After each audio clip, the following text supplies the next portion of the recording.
The sarcophagus, a powerful piece of technology developed by the Goa'uld that can heal damage to cells and combat the aging process, used to prolong their lives for thousands of years.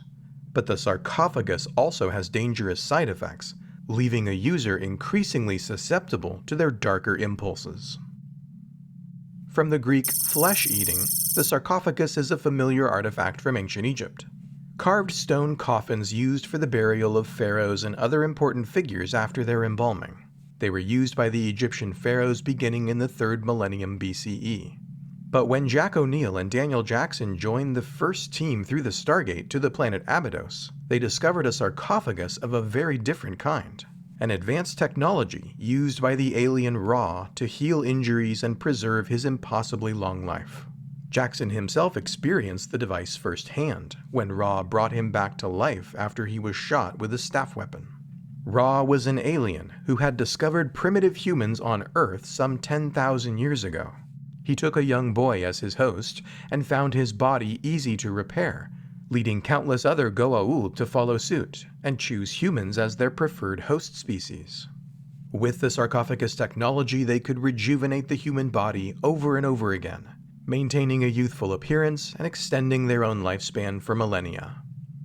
The sarcophagus was first developed thousands of years ago by the Goa'uld scientist Telchak, using a piece of technology originally devised by the ancients. Telchak scavenged the device and exploited its regenerative properties.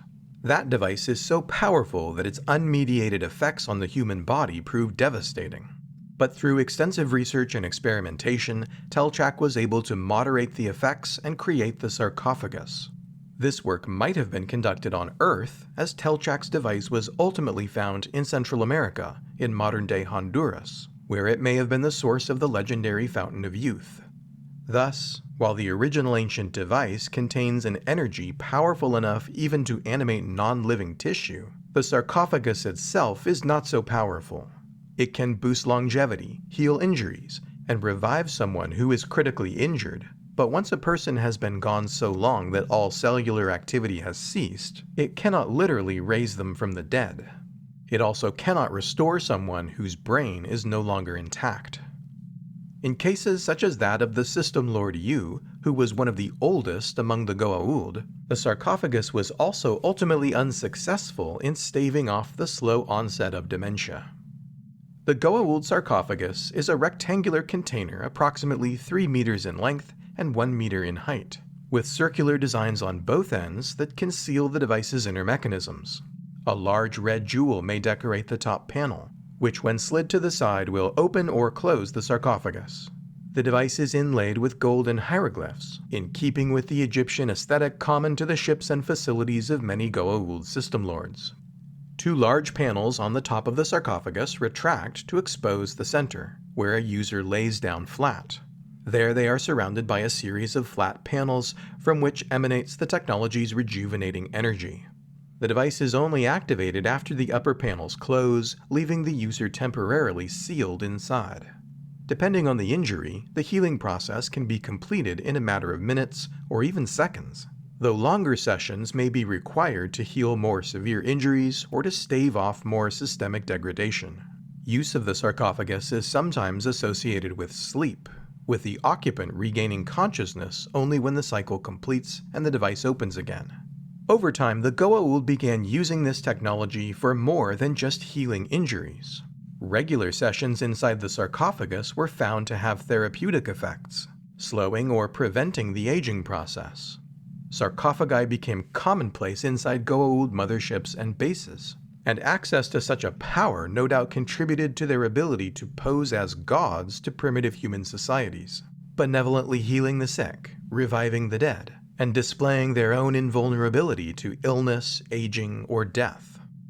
Because of its ability to continuously regenerate an occupant, the sarcophagus has also been used as a de facto stasis chamber, though perhaps with the occupant still experiencing some passage of time. The goddess Hathor was imprisoned in a sarcophagus on Earth after the rebellion against Ra, where she slept for thousands of years. And when the priests of Marduk rebelled against him, they placed his still living body inside a sarcophagus with a carnivorous creature. an endless torture where his flesh would be continuously devoured and regenerated. But the use of the sarcophagus is not without consequences. While limited exposure to the technology may have a negligible psychological impact, repeated use of the sarcophagus over time has clear effects upon a person's mental state.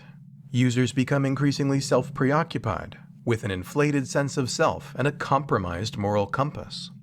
Daniel Jackson experienced this firsthand on the planet designated P3R636, and his team was forced to manipulate him into returning temporarily to Earth in order to cut him off from the device and restore his sanity. For this reason, the Tok'ra refused to use the sarcophagus technology, believing that it drains the good from one's heart, explaining, at least in part, why the Goa'uld are as power-hungry and megalomaniacal as they are. This has left the Tok'ra resistance movement at an even greater disadvantage over the System Lords, and for many years they hoped to find the original device used by Teljak in hopes of perfecting the sarcophagus technology for their own use. Despite its obvious medical benefits, having witnessed these detrimental effects firsthand, Stargate Command has also opted not to capture and utilize the technology on Earth, and has encouraged other peoples to destroy the device rather than allow it to continue to be used. The sarcophagus remains a hallmark of the Goa'uld civilization, a reminder of their relentless pursuit of power and immortality. For more people, places, and things from the Stargate universe, visit StargateOmnipedia.com. If you want to support Gateworld on YouTube, like this video and leave a comment, and share this video with a friend. Check out this playlist for more videos from the Stargate Omnipedia.